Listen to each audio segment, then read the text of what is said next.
working of human heart second part. Today we will discuss about how oxygen enters the blood in the lungs. Lungs के अंदर blood में oxygen कैसे enter करती है, blood कैसे deoxygenated blood से oxygenated blood में transform होता है. तो सबसे पहले हम लेबल करेंगे हमारे डायग्राम को. It is our diagram and this is our heart. Heart है ये ह्यूमन हार्ट, और ये है हमारी capillaries.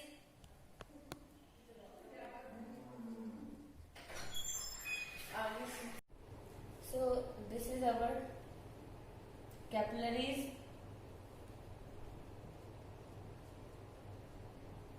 In body organs.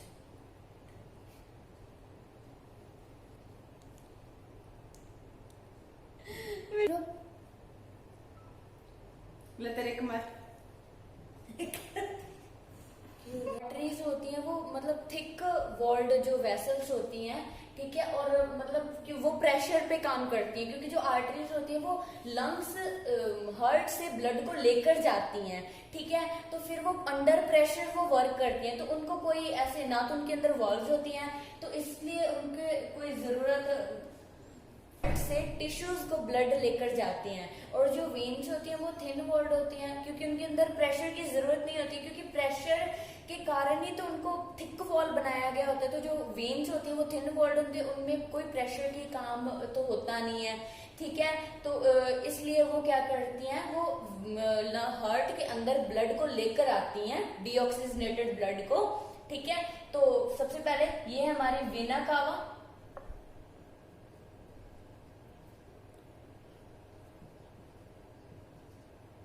To heart, ये हार्ट के अंदर जा रही है, ये हमारी वेना कावा है, और इसके अंदर डीऑक्सीजनेटेड ब्लड जा रहा है. कौन सा ब्लड जा रहा है? Deoxygenated blood,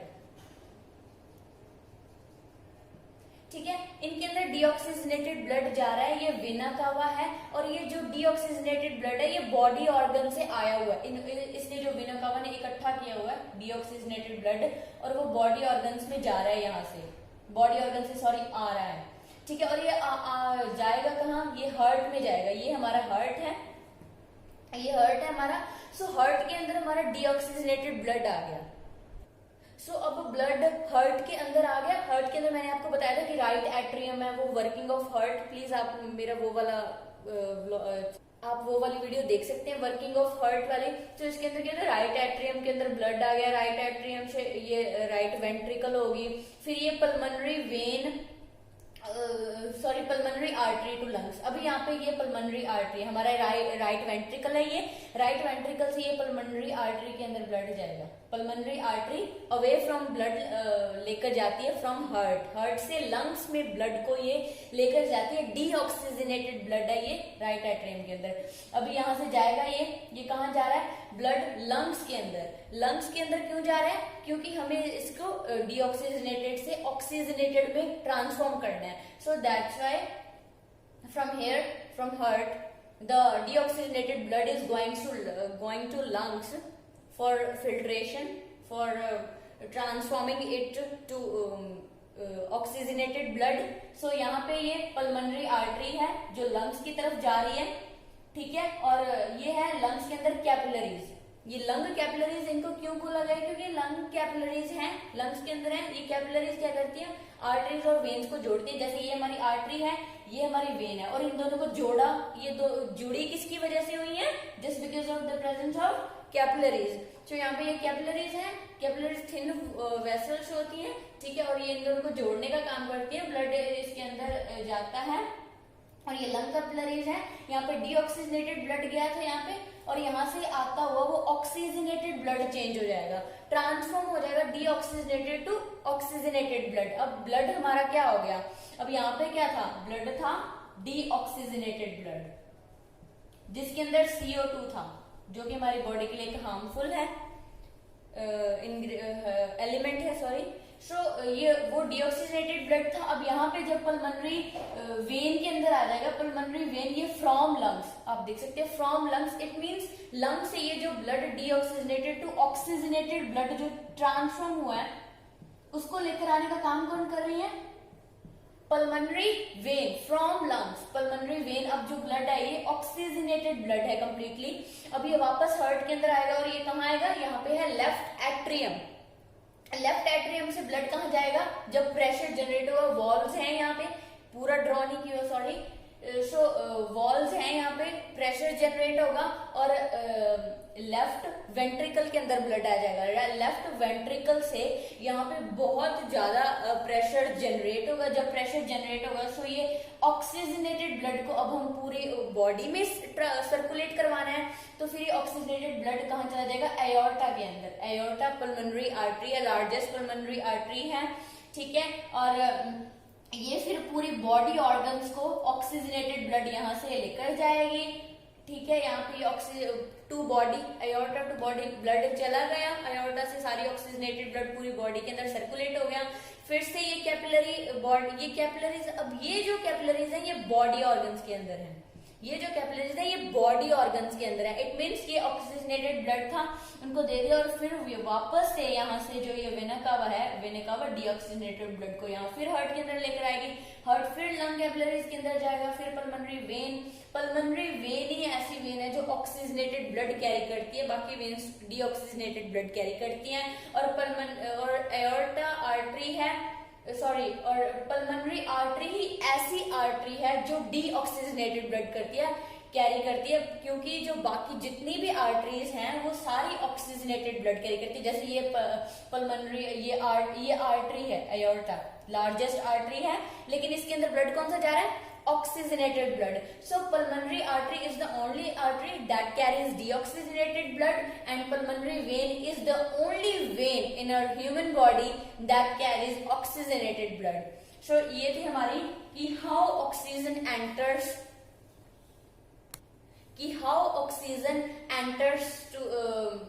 to the lungs, to the blood, sorry, in the lungs. सो ये था। अब इसके अंदर एक और टॉपिक आपको बता रहा है फिशेज के बारे में, कि जो फिशेज होती हैं उनके 2 चैम्बर हार्ट होता है। फिशेज के अंदर 2 चैम्बर्स, जैसे हमारे तो 4 थे, 1 2 3 4, लेकिन फिशेज के अंदर 2 चैम्बर्स हार्ट ही होते हैं।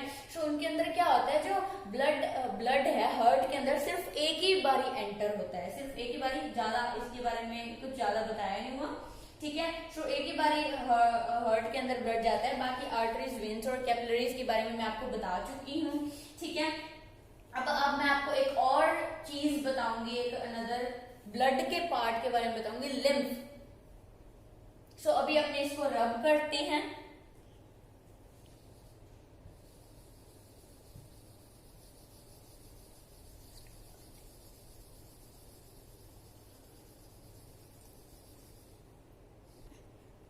So now we will discuss about lymph. Lymph क्या होता है, लिम्फ एक अनदर फ्लूइड है, ब्लड के अंदर ही होता है, बट ये कलरलेस होता है। सो क्या होता है कि जो ये अनदर फ्लूइड है, सबसे पहले हम इनको पॉइंट्स में याद करेंगे। अगर हम इसको पॉइंट्स में याद करेंगे तो हम इसको कभी भी भूलेंगे नहीं। सो पॉइंट्स के अंदर इसको इजी होगा, easy way to learn, to remember at any time. So क्या होता है, ये अनदर फ्लूइड होता है, लिम्फ का एक ब्लड का एक पार्ट होता है, ये कलरलेस होता है, इसका कोई कलर नहीं होता, ठीक है। So through the pores present in walls of capillaries some amount of plasma protein and BC, it means blood cells, escape into intracellular spaces in tissues to form tissue fluid. So क्या होता है कि जो capillaries होती हैं, जो हमने capillaries oxygen enters in the blood, so जो हमने वो वाला पार्ट पढ़ा था उसके अंदर हम पढ़ा कैपिलरीज पढ़ी थी, थिन वेसल्स होती हैं, आर्टरीज को वेन्स के साथ जोड़ती हैं। सो जो कैपिलरीज होती हैं उनके अंदर छोटे छोटे पोर्स होते हैं, मैं आपको बताऊं उसके अंदर छोटे छोटे पोर्स होते हैं, टाइनी पोर्स होते हैं। सो क्या होता है कि उनके अंदर से कई बार जब ब्लड जा रहा होता है, ऑक्सीजनेटेड और डीऑक्सीजनेटेड ब्लड, सो उसके अंदर क्या होता है कि सम अमाउंट ऑफ, कई बार क्या होता है कि प्लाज्मा भी एक ब्लड का पार्ट है, ठीक है, और प्लाज्मा प्रोटीन्स आप जानते हैं, एंड कुछ ब्लड सेल्स, वो WBC भी हो सकते हैं, WBC होते हैं, RBC तो नहीं होते, ठीक है। सो कुछ अमाउंट में प्लाज्मा, प्रोटीन और ब्लड सेल्स जो escape into intracellular spaces, it means जो टिश्यूज होते हैं ना, टिश्यूज जैसे सेल्स को जोड़ के जैसा कि आप सबको पता है कि सेल्स को जोड़ के टिश्यूज बनते हैं और टिश्यूज को जोड़ के ऑर्गन बनता है और ऑर्गन को जोड़ के ऑर्गन सिस्टम और फिर ऑर्गन सिस्टम्स को जोड़ के ऑर्गेनिज्म, बॉडी ऑफ ऑर्गेनिज्म बनती है। जो कुछ इंट्रासेलुलर स्पेस, इट मींस जो जैसे टिश्यूज होते हैं बहुत सारे, उनके अंदर कई बार ऐसे जोड़ के, जैसे ये इंट्रासेलुलर स्पेस, इसको इंट्रासेलुलर स्पेस बोला गया। इनके अंदर जो बीच का स्पेस होता है इंट्रासेलुलर, ये है इंट्रासेलुलर स्पेस। जो इंट्रासेलुलर स्पेस होता है उनसे उनके अंदर आ जाते हैं, ठीक है, कुछ ब्लड सेल्स, प्लाज्मा और कुछ प्रोटीन्स, ठीक है, और वहां पे मिलकर क्या बना लेते हैं, टिश्यू फ्लूइड। इंट्रासेलुलर स्पेसेस के अंदर आकर टिश्यूज के अंदर, तो वो क्या बना लेते हैं, टिश्यू फ्लूइड। और इस टिश्यू फ्लूइड का अनदर नेम है लिम्फ। हम क्या कह सकते हैं, लिम्फ का अनदर नेम क्या है, टिश्यू फ्लूइड। इसका अनदर नेम है, आपको पता होना चाहिए, ठीक है। क्या होता है, अब नेक्स्ट पॉइंट जो हम पढ़ेंगे कि it is similar to plasma of blood. जो ब्लड के अंदर प्लाज्मा एक ब्लड का कंपोनेंट है, उसके जैसा सेम ही होता है, बट उसका थोड़ा कलर होता है। इसके अंदर क्या होता है कि ये कलरलेस होता है, एज मैंने आपको बताया है। ये कलरलेस होता है और इसके अंदर जो प्रोटीन की अमाउंट होती है वो कम होती है, लेस प्रोटीन, ठीक है। और lymph drain into lymphatic capillaries which join to form large lymph vessels that open into larger veins।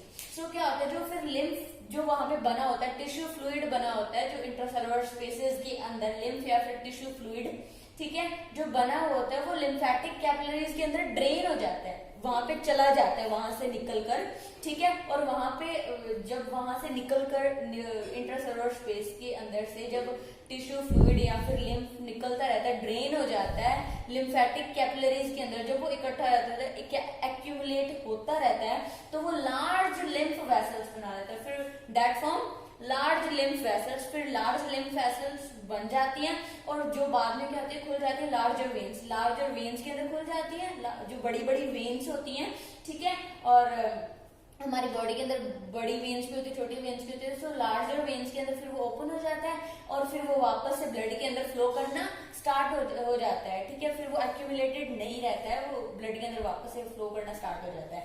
और जो लिम्फ होता है वो क्या होता है, जैसे जो इंटेस्टाइन होती है, इंटेस्टाइन के अंदर जो हमारा जब जैसे वो डाइजेशन होती है तो उसके अंदर क्या होता है, वहां पे भी ब्लड के अंदर लिम्फ तो होता ही है, सॉरी यहाँ पे अच्छा है, लिम्फ तो होता ही है। तो लिम्फ क्या करता है, डाइजेस्टेड एंड एब्जॉर्ब्ड फैट, वहां पे जब इंटेस्टाइन के अंदर फैट वगैरह एब्जॉर्ब होता है और जो कुछ डाइजेस्टेड फूड होता है, जो भी डाइजेस्टेड एंड एब्जॉर्ब्ड फैट जो इंटेस्टाइन के अंदर हुआ था, उसको ये ले लेता है और उसके अंदर and drain access fluid from extra intracellular space back into the blood. और फिर क्या करता है, जो एक्सेस फ्लूइड है, जो ज्यादा एक्सेस हमें जितना इनफ, एक तो होता है जितना हमें चाहिए, और जो ज्यादा है एक्सेस फ्लूइड है इंट्रासेलुलर स्पेस के अंदर, एक्स्ट्रा इंट्रासेलुलर स्पेस के अंदर, वो ब्लड के अंदर वापस से ड्रेन आउट हो जाता है, जो मैं आपको बता चुकी हूँ ये बात, ठीक है। और इसके अंदर आपको ये भी बताना चाहिए कि क्या क्या कंटेन करता है। इसके अंदर बहुत लेस प्रोटीन होते हैं, आरबीसी तो होते ही नहीं है, और डब्ल्यूबीसी कुछ होते हैं, लेकिन मतलब कुछ डब्ल्यूबीसी होते हैं लेकिन आरबीसी तो होते ही नहीं है, और प्रोटीन्स की अमाउंट कम होती है। इसके अंदर CO2 होता है, O2 जो होता है वो कम होता है, ठीक है, बट लार्ज CO2 इसके अंदर, क्योंकि जैसे प्रोटीन्स कम है, आरबीसी तो है ही नहीं। तो आप मेरी बात सुनो, अगर आरबीसी नहीं है तो आरबीसी के अंदर हीमोग्लोबिन होती है, अगर हीमोग्लोबिन ही नहीं है, और हीमोग्लोबिन की वजह से ही तो ऑक्सीजन कैरी होती है हमारी बॉडी के अंदर और सर्कुलेट होती है, तो वो आरबीसी उसका मेन फैक्टर है जो लेकर जाता है। सो इसके अंदर अगर आरबीसी नहीं है तो आप दिमाग लगाओ कि O2 तो फिर होगा ही नहीं, ठीक है। और बट CO2 होता है, फिर इसके अंदर क्या होता है, और CO2 होता है इसके अंदर। और जो हमारा लास्ट पॉइंट है लिम्फ के बारे में, जब हमें जितना क्लास 10th के अंदर पढ़ना है, वो ये है कि it flows in one direction from tissues to heart. ये आपको पता होना चाहिए कि ये एक ही डायरेक्शन के अंदर फ्लो कर सकता है, यूनिडायरेक्शनल है, ये बाई डायरेक्शनल नहीं है। यूनिडायरेक्शनल इट मींस ये एक ही डायरेक्शन के अंदर फ्लो करता है, ऐसे ऊपर नीचे नहीं करता है बस, ठीक है, एक ही डायरेक्शन के अंदर फ्लो करता है। वो कहां से, from tissues to heart, means जो टिश्यूज होते हैं, जैसे हमने पढ़ा ना कि टिश्यू से लिम्फेटिक टिश्यू के अंदर चला जाता है, टिश्यू के जो इंट्रासेलुलर स्पेस होते हैं, ठीक है, और वहां से वहां चला जाता है, फिर टिश्यू फ्लूइड बन जाता है, फिर वापस से वो लिम्फेटिक कैपिलरीज के अंदर ड्रेन हो जाता है और वापस से ब्लड के अंदर आ जाता है। फिर ब्लड कहाँ जाता है? हार्ट के अंदर जाता है। आपको पता है ब्लड हार्ट के अंदर जाता है, तो ही तो फिर वो सारा दिन सर्कुलेशन होती है, हमारा ब्लड पंप करता है ब्लड को। सो ठीक है, तो क्या होता है फिर ये टिश्यूज, यहाँ पे मैं आपको बता चुकी हूँ, टिश्यूज से हार्ट की तरफ जाता है, यूनि डायरेक्शनल है ये, ऐसा नहीं है एक ही डायरेक्शन में जाता है, फ्रॉम टिश्यूज टू हार्ट। सो ये था हमारा आज का वीडियो, पार्ट सेकंड था ये हार्ट के बारे में ही। सो ये लिम्फ था और ऑक्सीजन कैसे एंटर करती है वो मैं आपको बता चुकी हूँ। सो ये हमारा पार्ट सेकंड था। सो अगर वीडियो अच्छा लगा हो, तो प्लीज लाइक करो और सब्सक्राइब करो, और चैनल को सब्सक्राइब करो, और कमेंट्स सेक्शन में प्लीज आप हमें बताइए कि आपको वीडियो में समझ आया या नहीं आया, आपको क्या आपके डाउट्स हैं, प्लीज आप मुझे कमेंट सेक्शन के अंदर बताइए और मैं उसको जरूर कंसीडर करूंगी, जरूर रिप्लाई करूंगी। और सो ये था आज का video. Thanks for watching, bye bye. And one more thing, please share this video to all your friends that are studying in class 10th, that are going to give their exams, board exams. So please share this video. So bye bye, and wait for the coming video. Love you.